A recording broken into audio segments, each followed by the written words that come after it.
Good afternoon friends आणि आदरणीय सर्व पालकांना श्रीरंग चव्हाणचा साष्टांग नमस्कार आणि अभिवादन.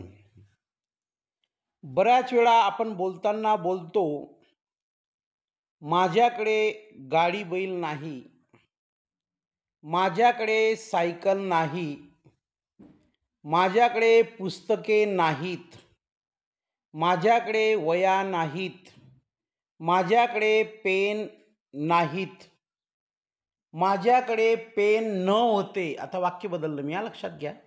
माझ्याकडे पेन न होते, माझ्याकडे पुस्तकं न होते, माझ्याकडे पंखा न होता, माझ्याकडे मोटारसायकल न होती. पुन्हा वाक्य बदलत आहे. माझ्याकडे पुस्तके नसणार, माझ्याकडे वह्या नसणार, माझ्याकडे घर नसणार, माझ्याकडे कार नसणार, माझ्याकडे स्वतःची मोटरसायकल नसणार, माझ्याकडे मोबाईल नसणार. या तिघही प्रकारची वाक्य आपण इंग्रजीमध्ये बिनधास्त बोलू शकतो, जर आपल्याला योग्य तो पॅटर्न माहिती असेल तर.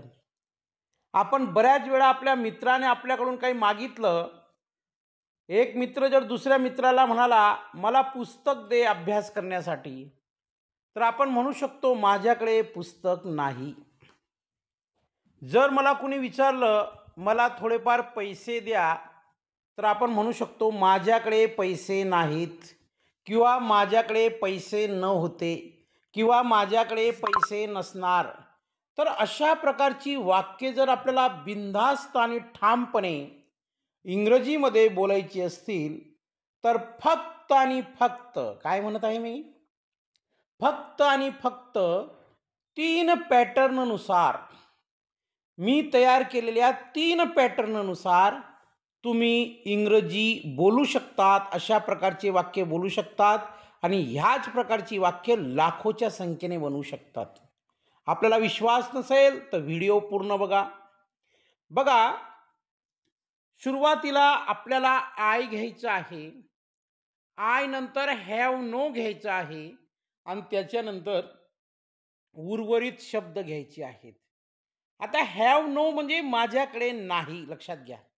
हॅव नोचा अर्थ काय होतो, माझ्याकडे नाहीत. मग सुरुवातीला आय घ्यायचं आहे, त्याच्यानंतर हॅव नो घ्यायचं आहे, त्याच्यानंतर वर्ड्स म्हणजे शब्द घ्यायचे आहेत. आता पहिलं वाक्य काय, हे वाक्यावरून आपल्याला लक्षात येईल. डाव्या बाजूला सगळे इंग्रजीचे वाक्य आहेत आणि या डाव्या बाजूच्या समोरच उजव्या बाजूला त्याचंच ट्रान्सलेशन, म्हणजे त्याच वाक्यांचं ट्रान्सलेशन मराठीमध्ये केलेलं आहे. म्हणजे आपल्याला इंग्रजी तर बोलता येणारच आहे, पण त्या वाक्यांचा मराठीमध्ये काय अर्थ होतो हे देखील आपल्याला समजणार आहे. हा आपल्यासाठी प्लस आणि बोनस पॉईंट आहे, लक्षात घ्या. पहिलं वाक्य आहे, आय हॅव नो कार. बघा, सूत्रानुसार हे वाक्य आहे की नाही बघू आपण पॅटर्ननुसार. आय हॅव घेतलेला आहे, त्याच्यानंतर नो आहे आणि त्याच्यानंतर वर्ड म्हणजे काय, कार घेतलेला आहे. मग आय हॅव नो कार म्हणजे माझ्याकडे कार नाही, म्हणजे माझ्याकडे कार नाही. आय हॅव नो मनी, माझ्याकडे पैसे नाहीत. आय हॅव नो डाऊट्स, मला शंका नाही, किंवा माझ्याकडे शंका नाहीत, किंवा माझ्याकडे प्रश्न नाहीत. आय हॅव नो तिकीट, माझ्याकडे तिकीट नाही. आय हॅव नो ॲन्सर्स, माझ्याकडे उत्तरे नाहीत. आय हॅव नो प्लॅन्स, माझ्याकडे योजना नाहीत. तर या ठिकाणी कमीत कमी मी 5 वाक्य तर 6 वाक्य एक्सप्लेन करण्याचा प्रयत्न केलेला आहे. म्हणजे एखादी गोष्ट आपल्याकडे नाही, त्यासाठी I plus have no plus word ची रचना करून पहिला पॅटर्न हा शिकायचे आपल्याला. मग या आयच्या जागेवर तुम्ही शी वापरू शकतात, यू वापरू शकतात, दे वापरू शकतात, वी वापरू शकतात, तुमचं स्वतःचं नाव घेऊ शकतात, इतर कोणत्याही व्यक्तीचं नाव घेऊन या पॅटर्ननुसार तुम्ही लाखो हजारो वाक्य बनवू शकतात. बरोबर आहे. तर दुसरा पॅटर्न आपल्यासमोर उपलब्ध आहे, लक्षात घ्या. पहिला पॅटर्न आपल्याला लक्षात आला असेल असं गृहीत धरतो. दुसरा पॅटर्न हा आहे बघा. या दुसऱ्या पॅटर्नमध्ये काय करायचे तुम्हाला लक्षात घ्या. सुरुवातीला आय घ्यायचा आहे आणि आय नंतर पहिल्या पॅटर्नमध्ये तुम्ही हॅव नो घेत होतात. तर या ठिकाणी हॅड नो घ्यायचे आपल्याला. काय घ्यायचं आहे? हॅड नो आणि त्याच्यानंतर वर्ड, वर्ड म्हणजे काय? शब्द. तर हॅड नो म्हणजे काय? माझ्याकडे न होते. हॅड नो म्हणजे काय? माझ्याकडे न होते. आणि हॅव नो म्हणजे काय? माझ्याकडे आहे पहिल्या पॅटर्नमध्ये. तर बघा दुसऱ्या पॅटर्नची एका बाजूला आपण इंग्रजीची वाक्य लिहिलेली आहेत, त्याच्यासमोर मराठीची वाक्य आहेत. I had no phone. माझ्याकडे फोन नव्हता, म्हणजे मोबाईल नव्हता. I had no idea. मला कल्पना नव्हती, मला अंदाज नव्हता. I had no option. माझ्याकडे पर्याय नव्हता.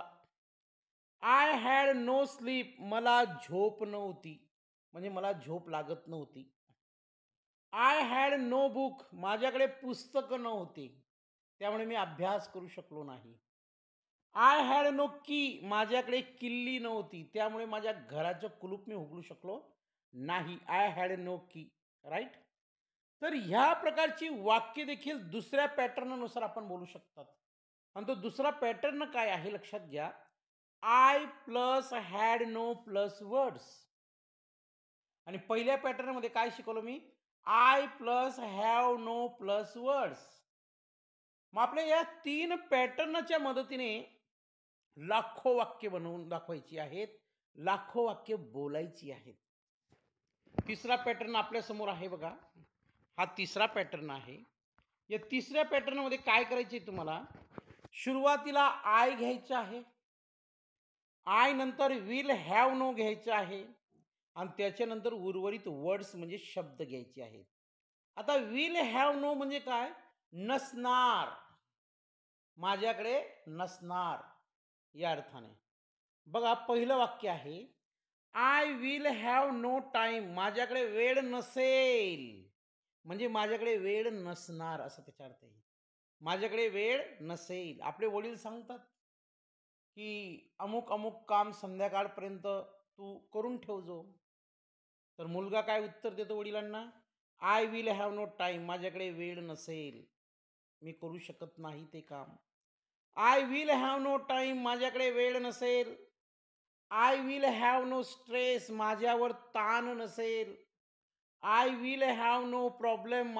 मला काही समस्या नसतील, माझ्याकडे समस्या नसतील या अर्थाने. I will have no duty. माझ्यावर कर्तव्य नसेल, म्हणजे मला ड्युटीवर जावं लागणार नाही. I will have no debt. माझ्यावर कर्ज नसेल. I will have no fear. मला भीती वाटणार नाही किंवा मला भीती नसेल. तर या अशा प्रकारच्या 3 पॅटर्ननुसार जरी आपण आपल्या रोजच्या दैनंदिन व्यवहारात आणि जीवनात अशा 3 प्रकारची वाक्ये वापरण्याचा, बोलण्याचा, लिहिण्याचा प्रयत्न केला, तरी आपण प्रभावी आणि दमदार संभाषण, आपलं ग्रुप डिस्कशन, गट चर्चा, आपलं स्पोकन, आपलं कम्युनिकेशन स्किल आपण डेव्हलप करू शकतो.